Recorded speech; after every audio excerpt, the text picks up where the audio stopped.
Alright, second grade, today you're going to be making a pinch pot fish. We already know how to make pinch pots, so today you're going to be adding just a few details to that fish. For the parts of the details, you need to pull off a little bit of clay, about half, and put that off to the side. The rest is going to be your pinch pot. So to start my pinch pot, I need to pat it into a sphere. I could roll it in between my hands, I could roll it on the table, or just use the palm of my hands and gently pat. Now it doesn't have to be a perfect sphere, just that simple sphere shape to start. And then I'm going to press my finger through to make a little bit of a hole. If I go all the way through, I'll have made a donut. I want to start to make a pinch pot, so you need to leave a little bit of clay at the bottom. Then using my pincher fingers, I'm going to gently but firmly pinch and twist. If I pinch really hard and I poke my finger through, I just made a hole in my pinch pot. And I need to make a pot. A pot that just has a hole at the top. Okay? So that's what I mean by gently but firmly. And I keep twisting and pinching. When I pinch the whole part of my fingers and the whole part of my thumb, that big side, not just the tips. So this whole side of my hand pinches together. Pinch and turn.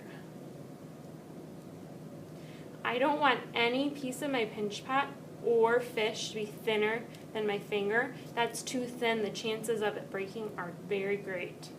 The next step is I need to turn this pot into a fish. And this opening is actually going to be its great big mouth.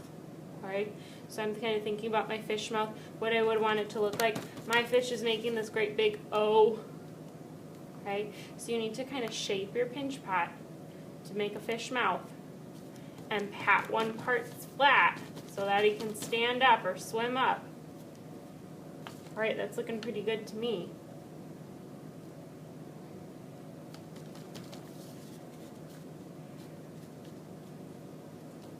Now keep in mind, I only have one, maybe two tries with this clay, and then we'll get too dry. Alright, I've got my fish's mouth. I need to think about some details. I could think about eyes. Okay, my fish is going to have eyes, and this isn't a flat shape.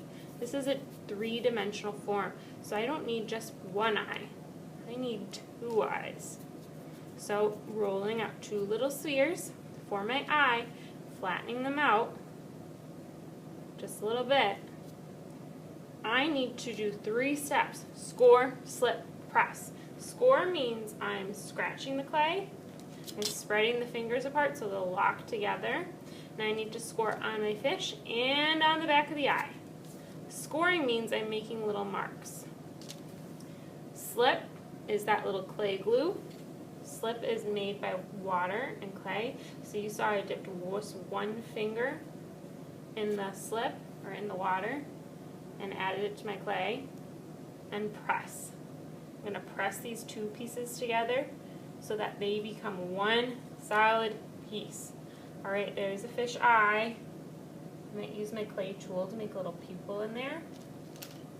I could add maybe a top to the eye. If I wanted to add a top to the eye, roll out a thin little coil.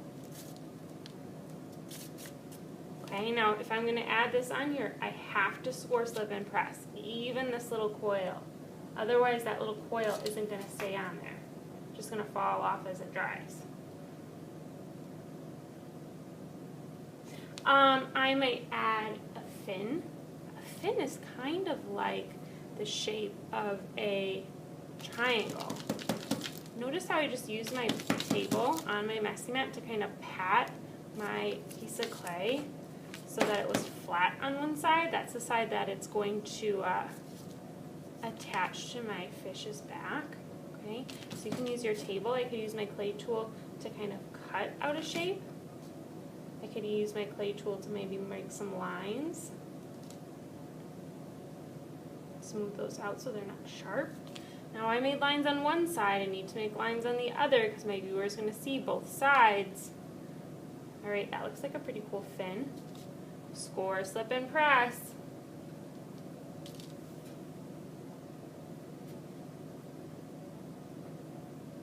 And to press, I might have to put a hand on the inside to kind of support the top of my fish as I make that press, because I really want to make sure that it's pressed in there.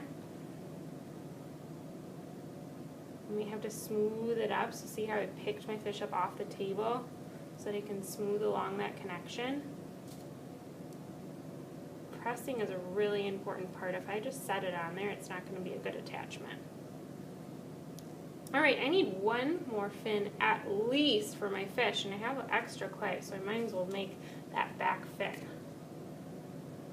This one again is kind of like a triangle, but I'm going to make it a little bit of a different shape. So I'm going to start by making my cookie, and I can maybe cut that out. So I'm just squeezing my clay together to flatten it. Could squeeze it or pat it on my mat, but make sure that I flip it. Pat one side flat. Can't be any thinner than my finger, so that's thin enough. I think I'm going to cut a little triangle out of the middle. Oh yeah, that looks like a good back tail. Score, slip, and press for this too.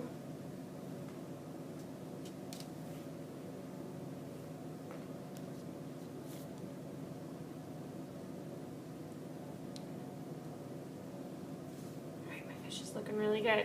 Now what if I wanted to add like teeth to my fish? That would be on the inside.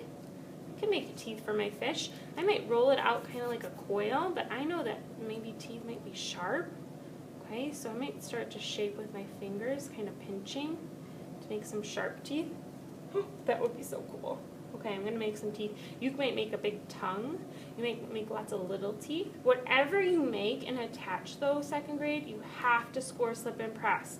You have to have that little flat part. Otherwise, it's not going to attach. It's just going to fall off, and then we'll have some toothless, finless fish. We'll just have a pinch pot, okay? And we want to turn these into fish, okay? So these are going to go on the inside.